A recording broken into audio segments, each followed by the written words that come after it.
Hello po ulit sa inyo lahat. Ngayon naman po, mag-add po tayo ulit ng activity sa h5p. Ngayon po, ito naman po yung tinatawag nating flashcard. Okay. Yan. Ito po yung ating flashcard. So, dito naman po, pwede tayong gumamit. Halimbawa po, ang paggagamitan naman natin. Halimbawa po ay identify natin yung mga parts para mapamiliarize yung mga bata natin dun sa parts natin. Pwede po itong gawin nating interactive. Okay, so sample po, halimbawa ito, pag nagkamali po kayo, halimbawa mali ang inilagay ninyo, ganito po siya mag-e-X. Pero kung tama naman siya, halimbawa next nito, tama siya, lagay natin. Oops, nagdalawang break ko. Halimbawa, tama. Yan. So, matcha-checkan po siya. Yun po yung sample natin. So, kung natin patagalin ulit, balik tayo dun sa ating LMS course. Then, baba tayo. Create tayo nung katulad nun. Then, pag-click natin, activity. Same po. Ang ating i-click. Yung pong ating h5p. Yan. Click natin yung h5p. Then, add. Para po mag-load siya. Okay. Pag nag-load na, same po ulit. Yung dati po sa h5p, normal na page. Then, hanapin natin yung flashcard. Ito po yung flashcard. Click lang natin. Then, use. Click natin yung use. Ito po yung use. Click lang natin. Then, wait natin mag-load. So, ito po, naka-load na. So, lagyan natin ng tagline o keywords. Halimbawa, car parts. Then, lagay natin, identify natin yung description kung paano. Halimbawa, identify the cars part. Yan. Okay, now, first, maglagay tayo sa answer. Kahit di na po kayo maglagay, pwede maglagay kayo ng question kung may tanong kayo at gusto nyo ipalagay. Dito nyo po ilalagay yung question.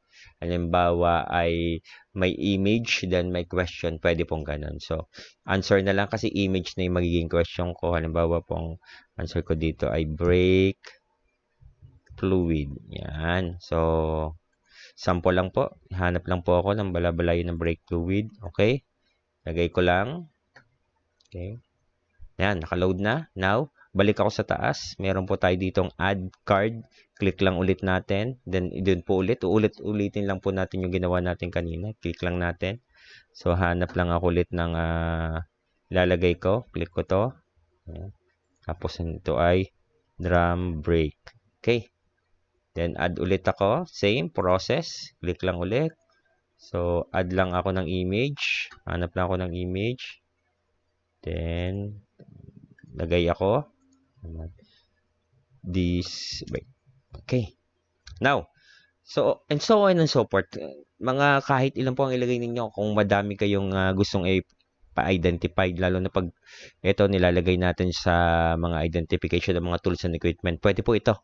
Mas mabilis po ito na mapapamiliarize yung mga bata. Saka enjoy pa. Okay, so i-click na natin kababaan.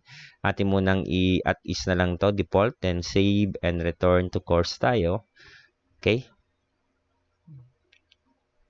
Okay, naglo-load lang po. So, yun. Pwede siya, yung mga equipment na pwede ngang ipa-identify. Click lang natin to.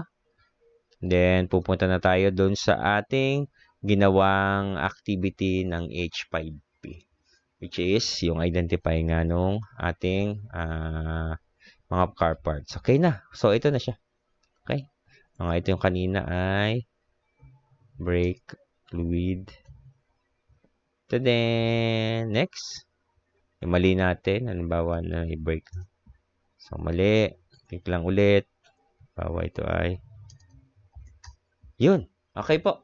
So, ganito po natin pwede magamit sa ating ginagawang LMS. Ito pong flashcard. So, makakatulong siya. Sample nga yung identification. Yan lang po at maraming salamat.